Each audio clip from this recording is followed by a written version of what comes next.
Hi sir. Hi అండి.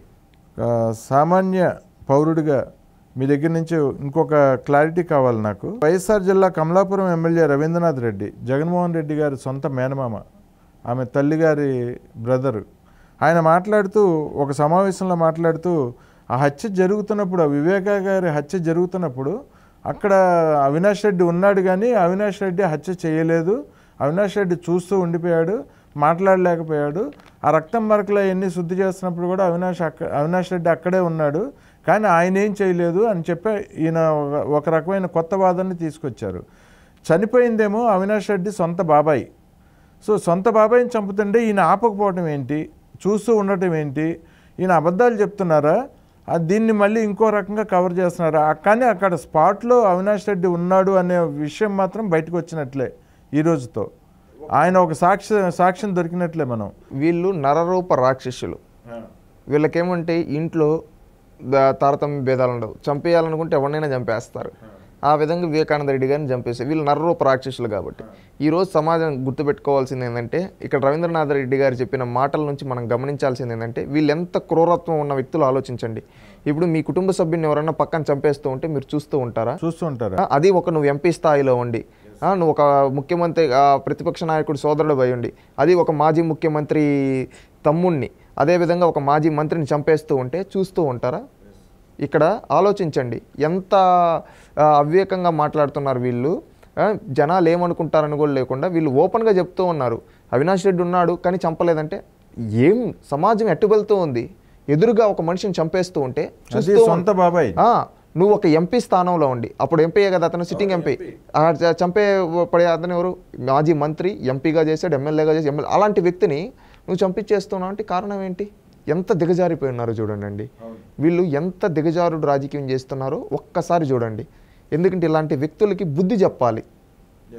ఎందుకంటే ప్రజాక్షేత్రంలో బుద్ధి చెప్పాలి. కడప ప్రజలారా ఆలోచించండి.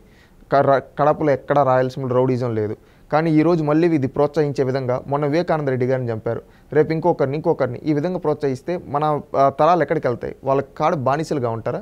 కడపలో ఉండే ప్రతి ఒక్కరు ఆలోచించాలి. ఏంటంటే చైతన్యం అవ్వాలి. ఇలాంటి నీచుల్ని మనం ఓడిస్తేనే మన ప్రాంతాల అభివృద్ధి అంతే. ఇలాంటి నీచుల వల్ల మన ప్రాంతానికి చెడ్డ పేరు. ఇలాంటి వ్యక్తుల్ని మనం ఓడిస్తే ఓడగొడితే వాళ్ళే వెళ్ళిపోతారు. అప్పుడు మన ప్రాంతానికి మంచి నాయకులు వస్తారు, చదువుకున్న విద్యావంతులు వస్తారు. దాని ద్వారా మన ప్రాంతం అభివృద్ధి చెందుతుంది. ఇది ఆలోచించండి, ఇది ఆలోచించి ఓటేయండి. ఎందుకంటే వివేకానంద రెడ్డి గారు అది పార్టీలకు అతీతంగా చెప్పుకోవాల్సిన మాట అండి. అది ఎవరు అవునన్నా కాదన్నా. రాజశేఖర్ రెడ్డి గారికి ఒక లక్ష్మణులాగా రాజశేఖర్ రెడ్డి గారు ఒకవేళ ఆ విధంగా అనుకుంటే, రాజశేఖర్ రెడ్డి గారికి అన్ని విధాలుగా అండగా ఉన్న వ్యక్తి వివేకానంద రెడ్డి గారు. అలాంటి వివేకానంద రెడ్డి గారు ఈరోజు రాజశేఖర్ రెడ్డి రాష్ట్ర రాజకీయాల్లో చేశాడన్నా, అదేవిధంగా జగన్మోహన్ రెడ్డి రాష్ట్ర రాజకీయాలు చేస్తూ ఉన్నారన్నా, వాళ్ళకి అక్కడ లోకల్గా ఉండి వాళ్ళకి సహాయం చేస్తూ, ఈయన ఎన్నో కోల్పోయి అక్కడ ప్రజలకు అందుబాటులో ఉంటూ వాళ్ళకి సహాయం చేసిన వ్యక్తి వివేకానంద రెడ్డి గారు. రాజశేఖర్ రెడ్డి గారు ముఖ్యమంత్రి అయ్యారంటే ఆయన రాష్ట్ర రాజకీయాలని చూసుకున్నట్టే ముందు ఆయన నియోజకవర్గం శుద్ధంగా ఉండాలి కదా. అక్కడ అన్ని ఈయన చూసుకుంటూ, ఈయన అండగా నిలబడుతూ చేయడం వల్ల రాజశేఖర రెడ్డి గారు ఫ్రీగా స్టేట్ అంతా తిరిగారు.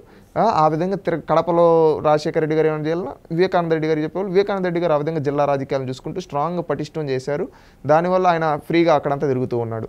అంత చేసిన వ్యక్తిని, ఈవెన్ జగన్మోహన్ రెడ్డికి రాజకీయ భిక్ష పెట్టిన వ్యక్తిని చంపేస్తే వీళ్ళు కనీసం చంపించినప్పుడు ముందరే ఉన్నామంటే వీళ్ళు ఎంత నీచులో అర్థం చేసుకో. కానీ ఇదే సమావేశం జరుగుతున్నప్పుడు ఈయన చెప్తున్నప్పుడు, రవీంద్రనాథ్ రెడ్డి చెప్తున్నప్పుడు పక్కనే అవినాష్ రెడ్డి కూడా కూర్చోన్నారు, ఆయన కూడా ఏం మాట్లాడలేదు. సో ఆయన ఈ హత్యలో ఖచ్చితంగా ఆయన పాత్ర ఉందనేది పూర్తి అనుమానాలు క్లారిటీ వచ్చేసినాయి ఇప్పుడు అందరికీ. సిబిఐ తేల్చే భాస్కర్ రెడ్డి ఎవరు? వీళ్ళ ఆయన కదా, జైలుకి వెళ్ళాడు కదా. ఈయన జైలుకి వెళ్లాల్సి వస్తే ఆ రోజు జగన్మోహన్ రెడ్డికి ఎవరు ఫోన్ చేశారో, ఎవరు జగన్మోహన్ రెడ్డి గారు ప్రెజర్ పెట్టారో తెలియదు, కానీ కర్నూలు హాస్పిటల్కి అప్పుడప్పుడు పోలీసులను పంపించి మనుషులను పంపించి జగన్మోహన్ రెడ్డికి అవినాష్ రెడ్డికి ఏమో అంత ప్రేమ ఉందో నాకైతే అర్థం కాదు. అవినాష్ రెడ్డికి జగన్మోహన్ రెడ్డికి ఏమంత సంబంధం? నీకు సొంత చిన్నానా ఎవరు? వివేకానంద రెడ్డి గారు.